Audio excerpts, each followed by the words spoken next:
Assalamu alaikum. Mr. Moderator, our distinguished guests, brothers and sisters, our friends and our enemies. But if you look at the Quran and you look at the way that history moves, sometimes you have to face something very, very scary and work through it. And that there's actually a sort of suffering that has to be endured strategically for a long-term benefit. So even when I was listening to this the first time, I was like, what did he just say? I could not believe what he was saying. And he said it was such nonchalance, you know, essentially volunteering black folk for no more suffering, African Americans and Latinos, like we in a part of the Muslim community. Let me tell y'all something, okay? 20% of Muslims in the West are black, okay? We are the majority out of all Muslim groups. We're not the minority, we're the majority. First of all, when it comes to the West, black people have been here the longest, longer than anybody else. Nobody has the right to volunteer you for any type of suffering whatsoever, especially a white man who will not suffer at all. The audacity, I was like, what is he saying? Who's suffering here, Tom Fakini? You're volunteering black folk to suffer. You're volunteering Hispanics to suffer. But when black folk are going to obviously, you know, feel the wrath of this white supremacist hammer, you're volunteering us for some extra suffering because 500 years ain't enough. 500 years is not enough. Is Tom Fakini going to suffer? And he's saying like we. Who's this we? Who is this we?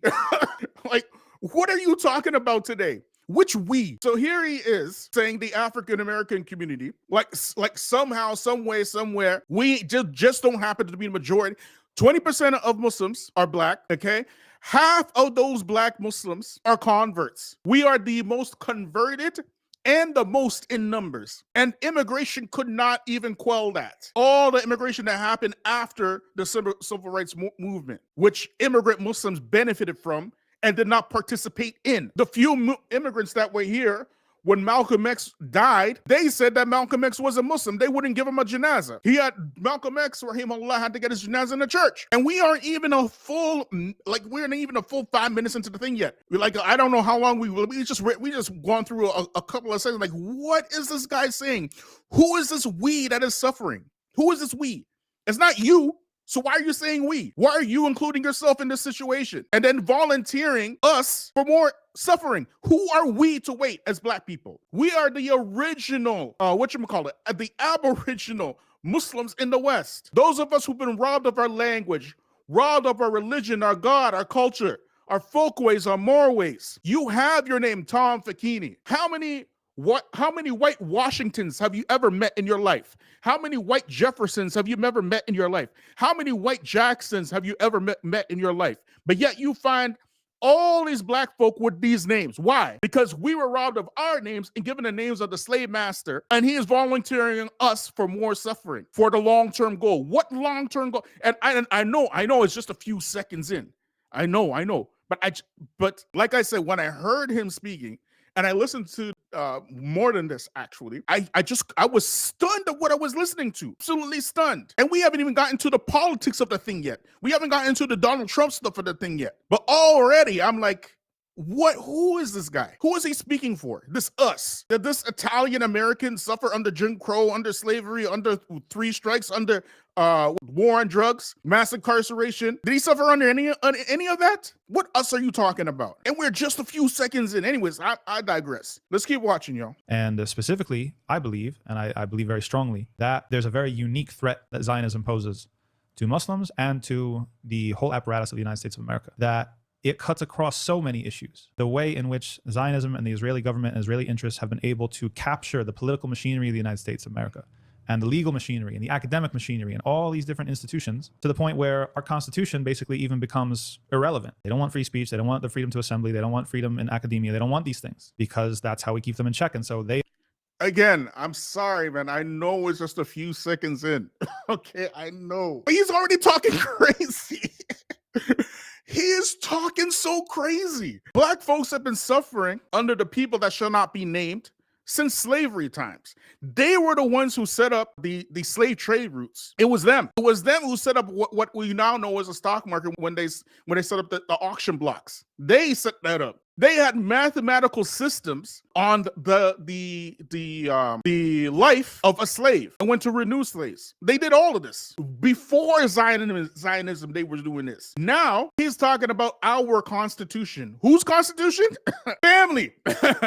Family in the chat, has the Constitution ever, I mean, they tried to use the Constitution to benefit black folk, but every single time they use the Constitution, it always use it to weaponize it against black folk. Every single time. When black people, after the civil rights movement, what did these white supremacists do? They stepped up their violence against black people. That's when the Ku Klux Klan started, garnering steam. They violently suppressed elections. Violently. When the Ku Klux Klan died down, and then Birth of the Nation was shown in the White House, it caused a resurgence of violence against black people for the next 60 years in the Jim Crow era. Then the civil rights movement happened. You would think that the civil rights movement would cause these very same white supremacists to basically have some self-introspection or look at themselves. No, what happened was they started seeing an uptake in far-right groups, an uptake in Ku Klux Klan memberships, an uptake in skinheads. Who remembers the skinheads and Heritage Front and groups like this?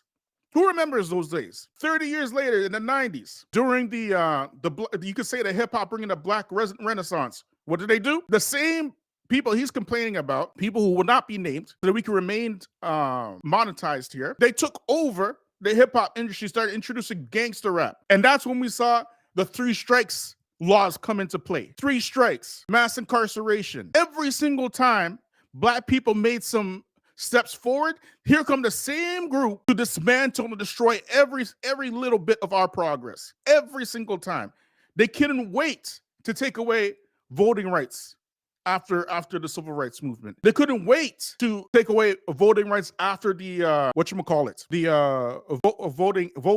Voting Act in 1965. They couldn't wait. When Barack Obama became president, you saw a new uptake in far-right extremism. And then the George Floyd protests started a new wave of far-right extremism, even amongst the Muslims. Daniel Hagiguchu, the one who Tom Fakini is calling our brother Daniel Hagiguchu, because the same.